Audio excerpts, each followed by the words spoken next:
Rap singer Eazy-E has lost his battle with AIDS just 10 days after revealing that he had the disease. All right. The seriousness got into it when it was my, maybe third visit, when we had to go up there early in the morning because he was going to have a procedure done to clear the leakage of his lungs. And from that point on was the last time he could talk. Eazy-E's death has long been shrouded in mystery, leaving fans and the music industry with more questions than answers. Recently, his son has come forward with some startling secrets, shedding new light on the circumstances surrounding his father's untimely demise. These revelations have reignited public interest and raised serious concerns about how the true perpetrator managed to evade justice for so long. The new information suggests there may have been a cover-up or a failure in the investigation, prompting calls for a re-examination of the case to finally uncover the truth. I'm strong on keeping them. It's not about you guys, it's about the kids. He did this for us, you see what I'm saying? So this legacy is about keeping us together, but hey, that's, like I say, that's why. Eazy-E and his group NWA were trailblazers in the late 1980s and early 1990s, revolutionizing the hip-hop scene with their raw lyrics and hardcore image. Their music did more than entertain, it boldly confronted societal issues head-on.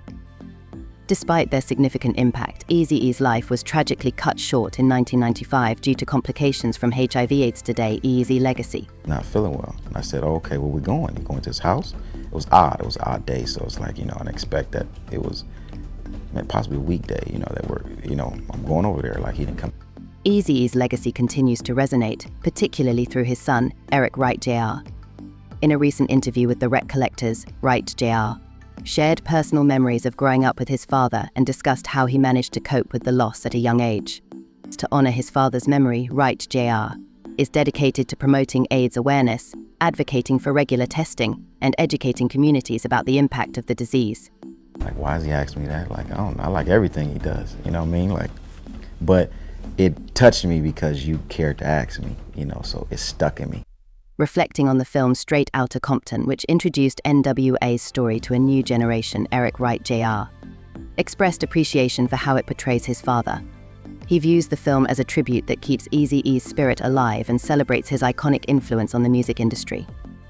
However, Wright Jr. seems to believe there is a deeper, hidden truth. He recently shared a video on Instagram of Suge Knight's infamous 2003 interview with Jimmy Kimmel, Knight's first public appearance after his release from prison for parole violations related to firearms offenses. In the interview, Knight discusses a disturbing new method of retaliation involving injecting someone with AIDS-tainted blood, rather than shooting them. Wright Jr. has hinted that he suspects Knight was involved in his father's death, claiming that the official story never added up. He notes that Eazy-E only fell ill after a studio altercation with Knight, which he believes may have been a crucial turning point. This suspicion is supported by Knight's unsettling comments about new methods of causing harm and the troubling timing of Eazy-E's illness. Jerry Heller, co-founder of Ruthless Records, described in his 2006 memoir, Ruthless Essay, a Memoir, that Eazy-E had multiple girlfriends and indulged in risky behavior, which he believed could lead to his downfall. Heller detailed how Eazy-E's personal habits were a significant vulnerability, despite his intelligence and success in other areas. Additionally, Heller recounted an incident in 1991 where Knight and his associates used baseball bats to pressure Eazy-E into signing with Death Row Records, a confrontation that Wright Jr. refers to when discussing his suspicions about Knight's involvement in his father's death. A couple of Suge's family members got the wrath of how I felt at that time. His nephew, everybody else. You knew them? Yeah, went to school. Oh, you were in high school? Reflecting on his high school days, Jerry Heller has reconsidered his stance on Straight Outta Compton. The film has reignited curiosity about the events leading up to Eazy-E's diagnosis and death. Heller recently shared his regret over his decision to discourage Eazy-E from confronting Suge Knight.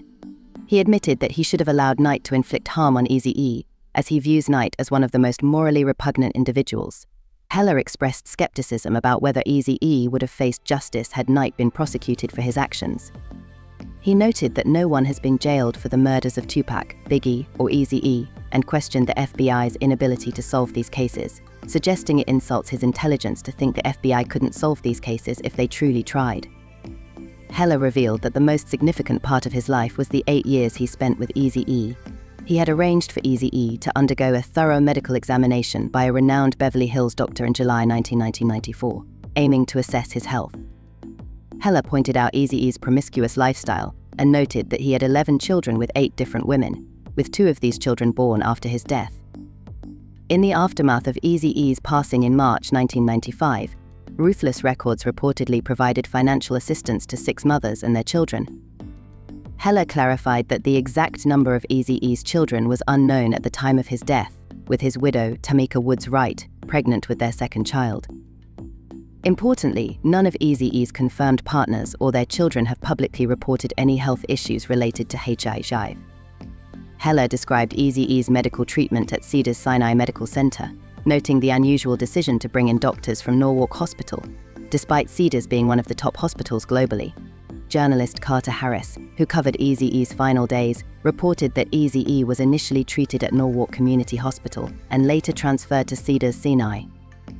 Tamika Woods Wright's career began with notable production companies before she gained prominence as a secretary at Taboo Records.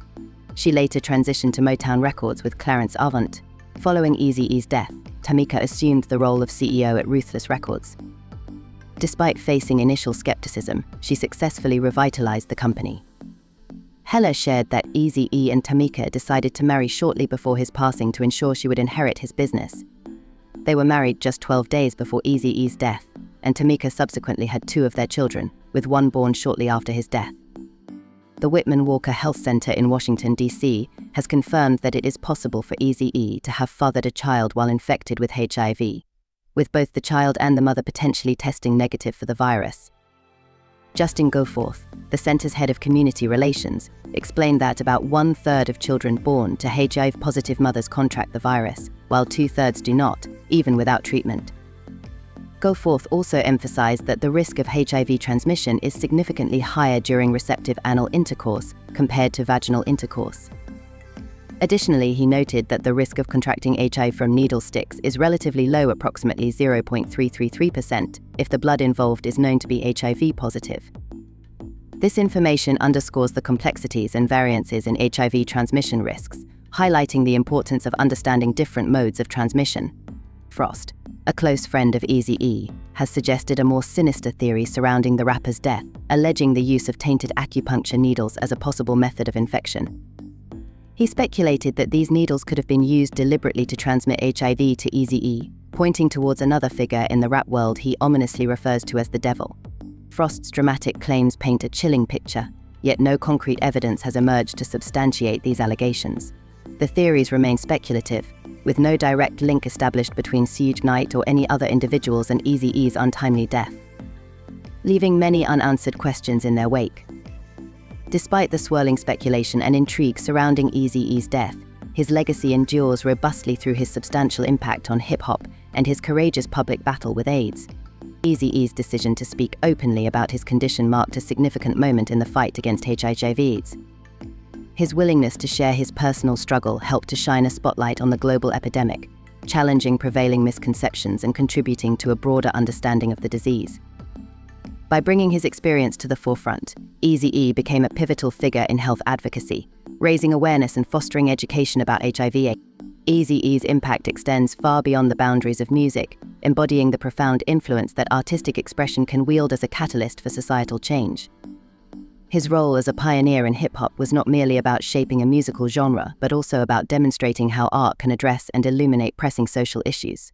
Through his innovative approach and bold narratives, Eazy-E redefined the boundaries of hip-hop, using his platform to engage with and challenge societal norms. Eazy-E's courageous public battle with AIDS stands as a testament to his unwavering commitment to using his influence for a greater good. At a time when HIV/AIDS was heavily stigmatized and often shrouded in misinformation, Eazy-E's decision to openly discuss his diagnosis was groundbreaking.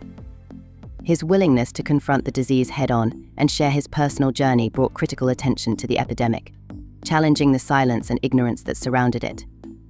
By publicly addressing his condition, Eazy-E played a pivotal role in breaking down the barriers of stigma and misinformation, which were prevalent at the time. His advocacy for safe practices, his efforts to educate his audience, and his dedication to raising awareness were instrumental in shifting public perceptions and fostering a more informed, compassionate dialogue about HIV/AIDS. Eazy-E's legacy underscores the profound impact that artists can have in shaping societal conversations and driving progress. His music, characterized by its raw honesty and fearless exploration of social realities, resonated deeply with audiences and highlighted broader social issues. Through his work, Eazy-E demonstrated how the arts can serve as a powerful force for positive change. His advocacy showcased the potential for public figures and artists to inspire, educate, and mobilize communities around critical issues, effectively bridging the gap between entertainment and activism. Despite the continued speculation and intrigue surrounding the specifics of Eazy-E's death, his enduring legacy is defined by his bravery, creativity, and activism. His contributions to both hip-hop and public health advocacy highlight the transformative power of art and its capacity to effect meaningful change. Eazy-E's influence extends well beyond his musical achievements. It encompasses his role as a trailblazer in the fight against AIDS and his efforts to promote public health education. As we reflect on Eazy-E's life and career, it becomes increasingly evident that his contributions have left an indelible mark. His bravery in confronting AIDS, his pioneering role in shaping hip-hop, and his dedication to educating the public about health issues ensure that his legacy will be remembered and celebrated for generations to come. Eazy-E's story serves as a powerful reminder of the enduring impact of art and the potential for artists to drive social progress. His life and work exemplify how music and activism can intersect to create lasting and meaningful change. Thank you for watching.